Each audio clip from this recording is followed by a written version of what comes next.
ओम श्री गुरु सत्ताय नमः। सभी को प्रणाम।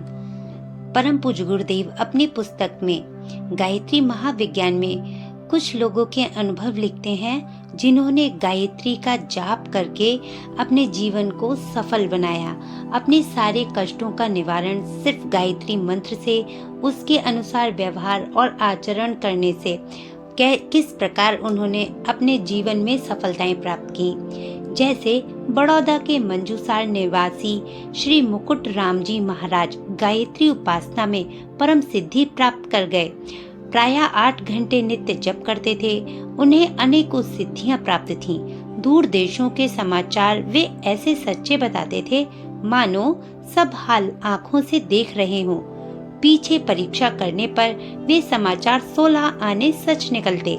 उन्होंने गुजराती की 1-2 कक्षा तक पढ़ने की स्कूली शिक्षा पाई थी, तो भी वे संसार के सभी भाषाओं को भली प्रकार बोल और समझ लेते थे। विदेशी लोग उनके पास आकर अपनी भाषा में घंटों तक वार्तालाप करते थे। योग, ज्योतिष, वैदिक, तंत्र तथा धर्मशास्त्र का उन्हें पूरा ज्ञान था। बड़े बड़े पंडित उनसे अपनी गुत्थियां सुलझवाने आते थे। उन्होंने कितनी ही ऐसी करामातें दिखाई थी जिनके कारण लोगों की उन पर अटूट श्रद्धा हो गई थी।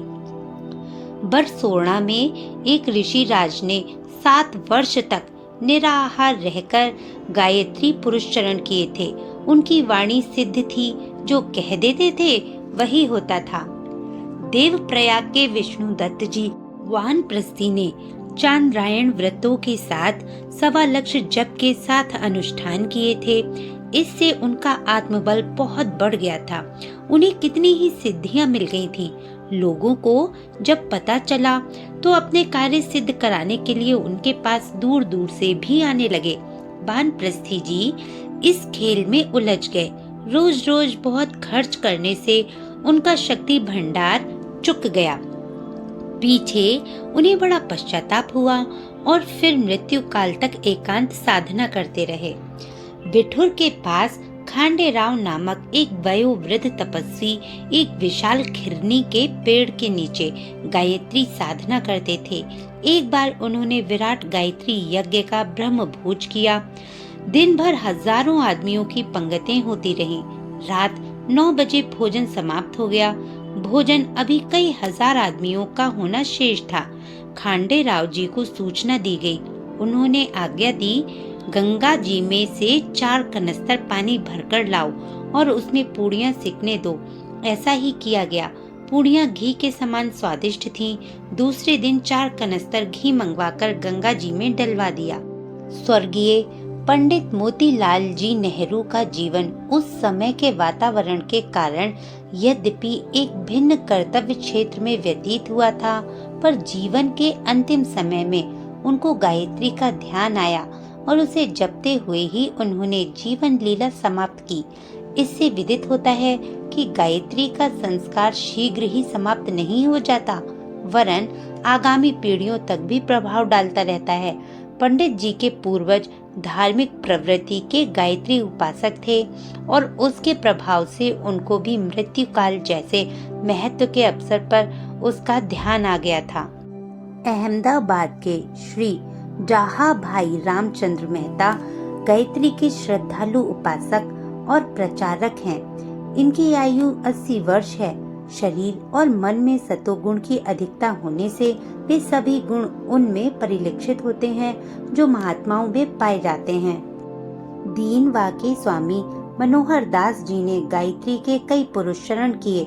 उनका कहना था कि इस महान साधना से मुझे इतना अधिक लाभ हुआ है कि उसे प्रकट करने की उसी प्रकार इच्छा नहीं होती जैसे कि लोभी को अपना धन प्रकट करने में संकोच होता है।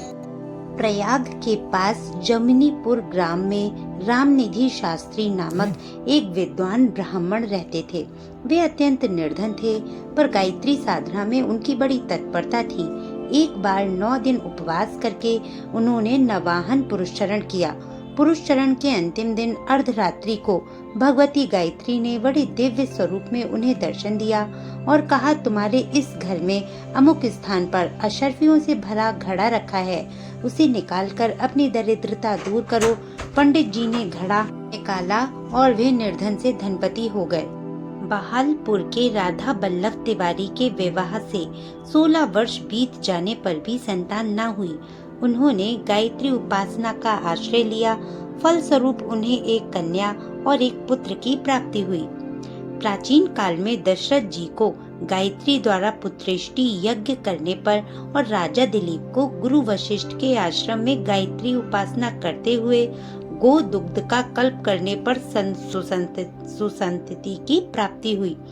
राजा अश्वपति ने गायत्री यज्ञ करके संतान पाई थी।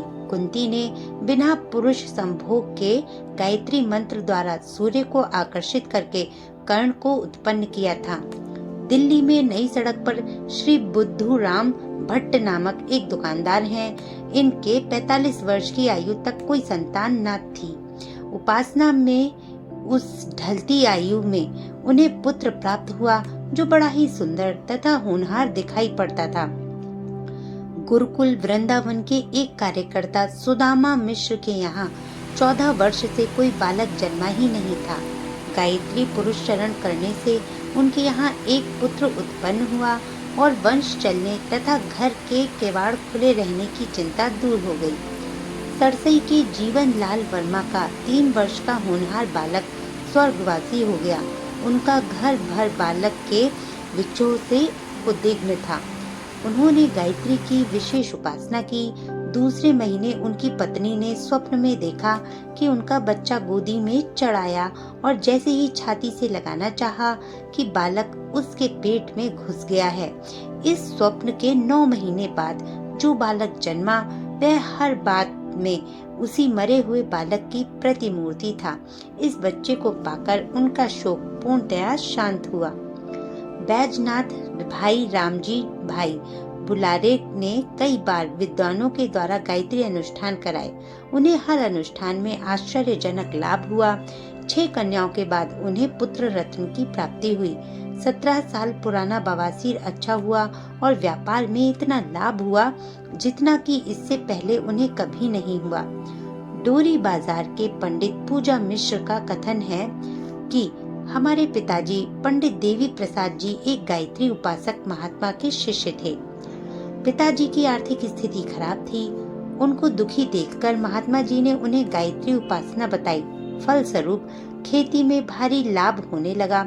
छोटी सी खेती की विशुद्ध आमदनी से अब उनकी हालत बहुत अच्छी हो गई है और बचत का 20,000 रुपए बैंक में जमा हो गया है।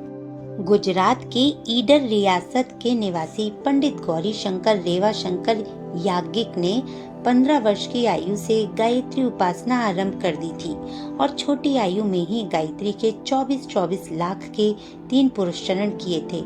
इसके फल से विद्या ज्ञान तथा अन्य शुभ संस्कारों की इतनी वृद्धि हुई कि ये जहाँ गए वहीं इनका आदर सम्मान हुआ, सफलता प्राप्त हुई। इनके पूर्वज पूना में एक पाठशाला चलाते थे जिसमें विद्यार्थियों को उच्च कोटि की धार्मिक शिक्षा दी जाती थी। गौरी शंकर जी ने उस पाठशाला को अपने घर पर ही चलाना आरंभ किया और विद्यार्थियों को गायत्री उपासना का उपदेश देने लगे। इन्होंने यह नियम बना दिया कि जो असहाय विद्यार्थी अपने भोजन की व्यवस्था स्वयं ना कर सके उनको 1000 गायत्री जप प्रतिदिन करने पर पाठशाला की तरफ से ही भोजन मिला करेगा। इसका परिणाम ये हुआ कि पूना के ब्राह्मणों में इनका घराना गुरु गृह के नाम से प्रसिद्ध हो गया। जबलपुर के राधे श्याम शर्मा के घर में आए दिन बीमारियां सताती थीं। उनकी आमदनी का एक बड़ा भाग वैद्य डॉक्टरों के घर में चला जाता था। जब से उन्होंने गायत्री उपासना प्रारंभ की उनके घर से बीमारी पूर्णतः विदा हो गई।